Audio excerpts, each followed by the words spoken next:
Maritime and Rail. I'm Matt. Today I want to share with you my own project. The last two videos I've done have been N-gauge Roseley Depot, and though I own that layout, I'm really rebuilding it for my club so that we've got an N, a double O and an O-gauge layout, but we can talk about that later. Today I'm actually starting on my own layout. Now, most of you that follow me online on Instagram or here will realise that predominantly my favourite gauge is O-gauge.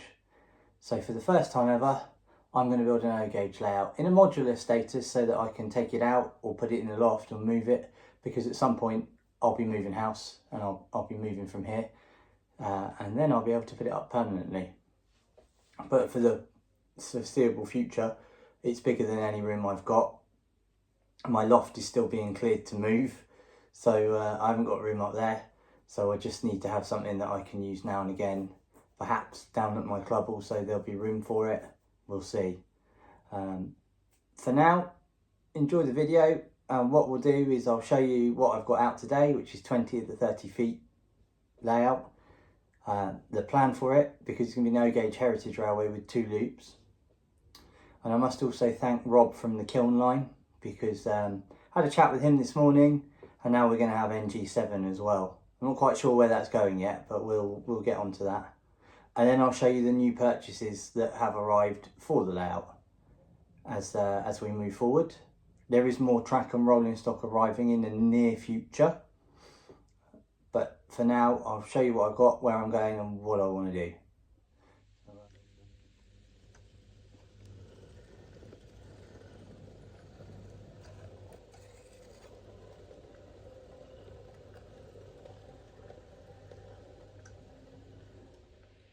So welcome back to the layout.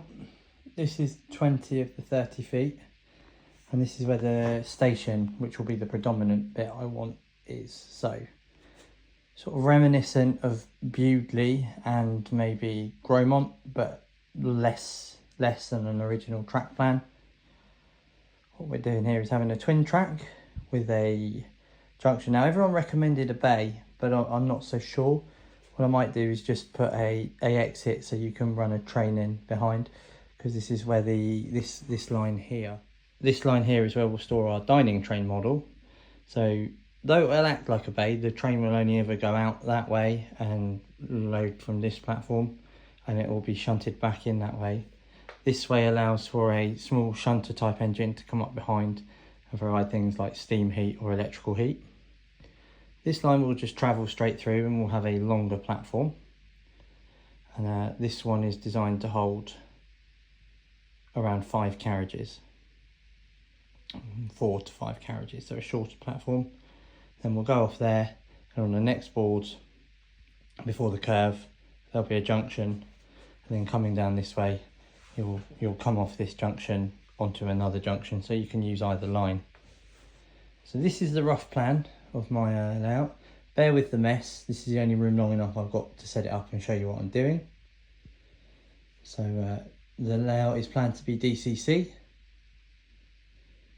with some other stuff. Now I'm also thinking if I can, because this track isn't aligned yet, if it's aligned a bit closer as it should and I like it out, whether I can put just up round here on sort of these 2 boards a small section of NG7, maybe even here, NG section going up and around the corner and then running round and back. That way I can have some NG7 guests on my layout.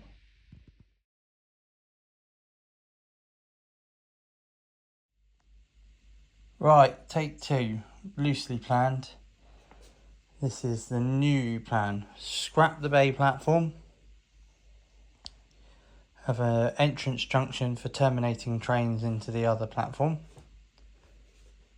Station for 5 or 6 carriages along here. And then foolishly, I watched Rob from the Kiln Lines video this morning about all change. So being a show layout and a heritage railway line station, I thought, how can I improve that? Add a narrow gauge line. So that's the rough plan. So the station will basically start from the end of this point here and run along to just past the head shunt of the narrow gauge. There'll be another set of points there, sorry, out of focus on my finger, but that point there will have another one, so you can run round, terminate trains. And obviously 2 lines for standard gauge narrow track. So that's the new plan. So hopefully next week we'll get onto some track laying. I'll be able to do some videos of phase 1 with the first perhaps 2 boards, and then work back. There is another board that goes that way, but I have no more space in this room. I've put everything out of the way. There'll be a level crossing there, and then it will curve round. And I'm also half tempted to put another board up that end as well, but we'll see.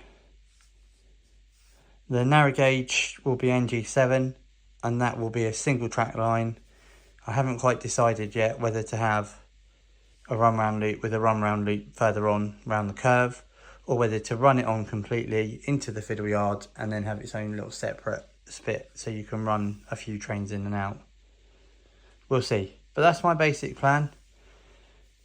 I'm not the best user of any rail, so this will all be the old-fashioned way of doing it. And yeah, that's the plan.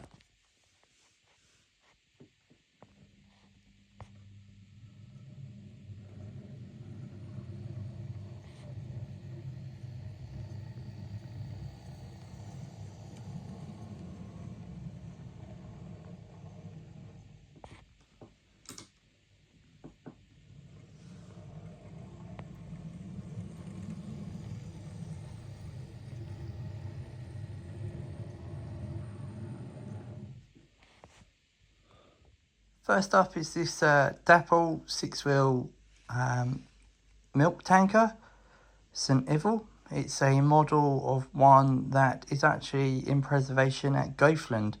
Now, I bought this at the North Yorkshire Moors Gala. It's been custom weathered. It's got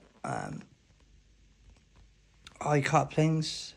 The detail is phenomenal, and it does run really well. So this is going to be part of my demonstration freight train. I actually really like this.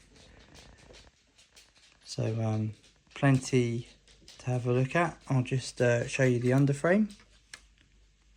Underframe's not too bad. Runs really well. Sprung hook couplings. Turn it round.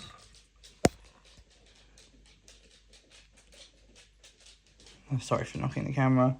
Still got all its bits readable, but pretty much a model of the one you'll find in the siding at Goathland. Actually really like this so much I've bought another one. I'm just waiting for that to arrive in the next month or so.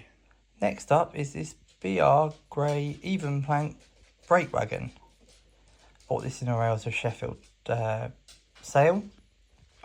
Didn't really need it, but I liked it, and it will work well for my demonstration freight train that I'm planning. So it's quite well detailed. What a, see if I can get it. Assorted details, lamp brackets, buffers are sprung, chain. However, this is plastic, so I'll have to fit this out for a metal one. See that dog?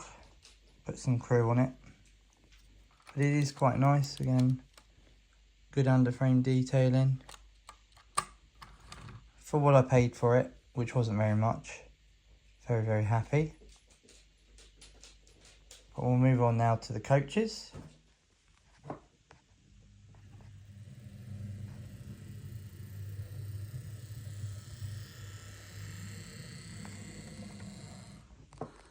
Next up are the auto coaches. Now, I bought 2 of these. I had no intention. I bought the crimson one in a Rails to Sheffield sale. and the blood and custard one came through me via C&L Fine Scale, who is a great seller. You'll find him at shows and so on. This one had a bit of damage. I've got to fix the other ladder on the other side, so I'll repair that and you'll see that back in service. But I wanted an auto train, and then I saw in the rail of Sheffield that the 14XX was up for sale at a very cheap price. So I bought that thinking, oh, I wish an auto coach. And for the second time, Rob from the Kiln Line messaged me with an offer for this one here. So I bought that and I had my first auto train. Now I've got two. So I'm tempted to get an auto fitted pannier and eventually increase my auto stock to 4. Next up are these 3 more Mark 1s, but these are from Darstead. So up to now I've only ever had Lima Mark 1s. But part of the deal for something else I got some coaches to go with the Locomotive. I decided to go with these because I mentioned to a few of you recently I'd quite like to model the 90s rail tour intercity. So this is a good start. 5 more to go. Now these are brilliant. They are Buckeye coupled. They have lights. I'll just run along. Let me just turn the power on. You see the lights come on. And I've got a brake on the back.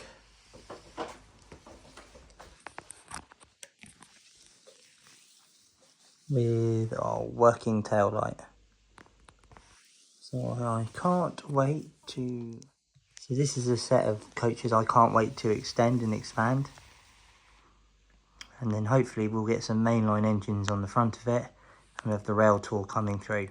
Finally for rolling stock, I've bought 2 independent snowplows. Which means in time I'm going to get class 37s. So I've got 307 and 220. These were exclusives for footplate and they are stunning. Stunning bits of kit. They're actually probably my favourite bits of rolling stock.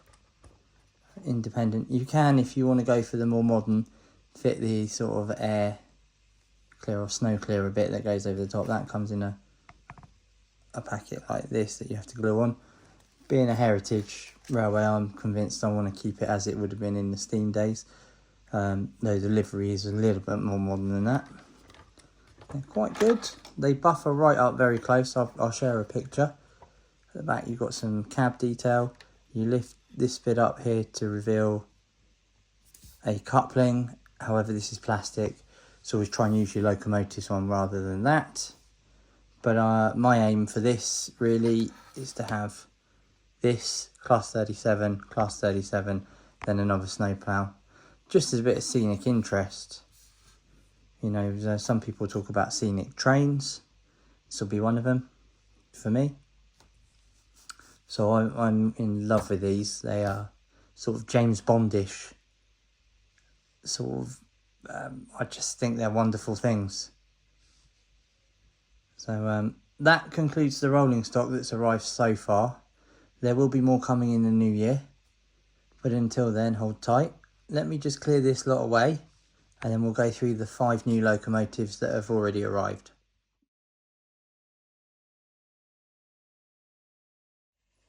So first up we have this 2662 Terrier in sunshine livery. It's absolutely stunning.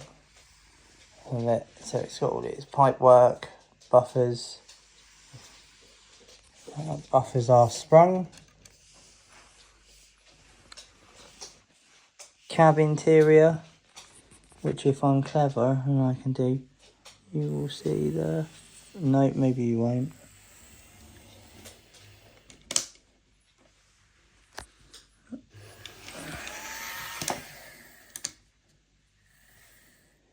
So you'll be able to expect to see this one working around doing freight runs and other such things. We might do get some 4-wheel coaches for it at some point, but for now it's here waiting on a DCC chip.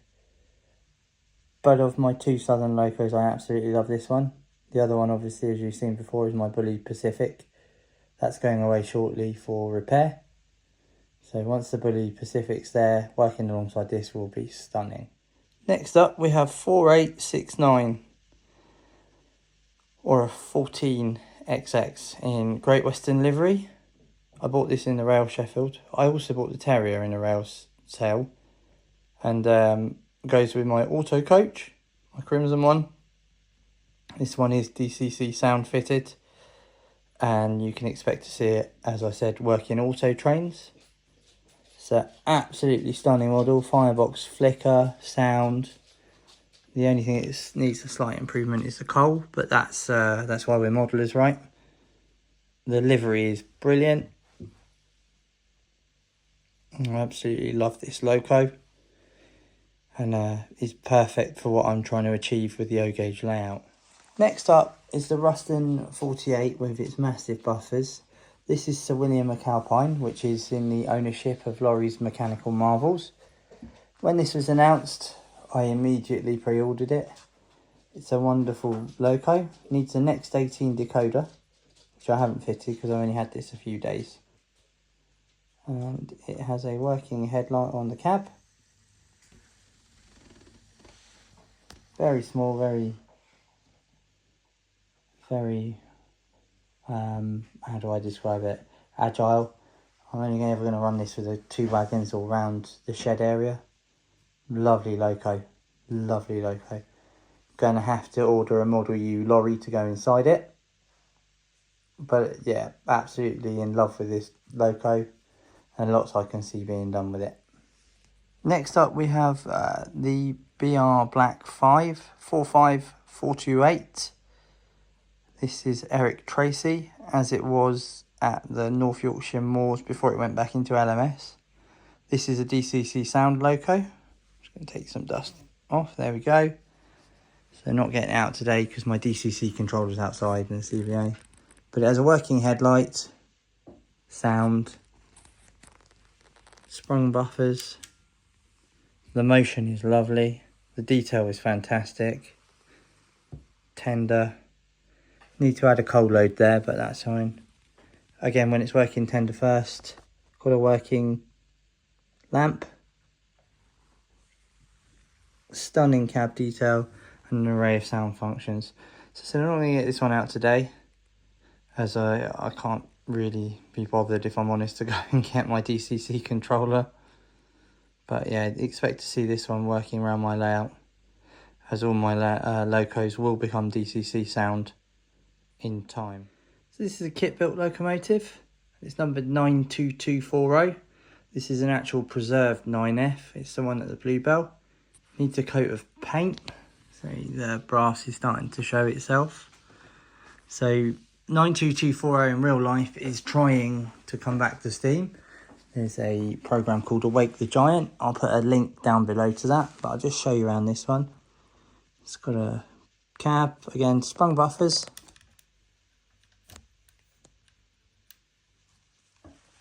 Then that 210 wheel configuration. And then BR tender. Just turn this one around to show you just how detailed it is for a kit. It's fantastic. Modifications I'd like to make.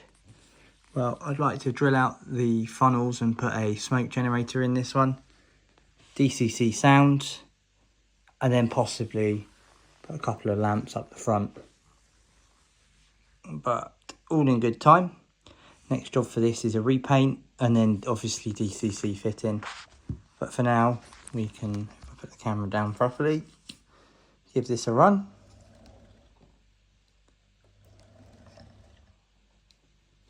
And then we put it forwards.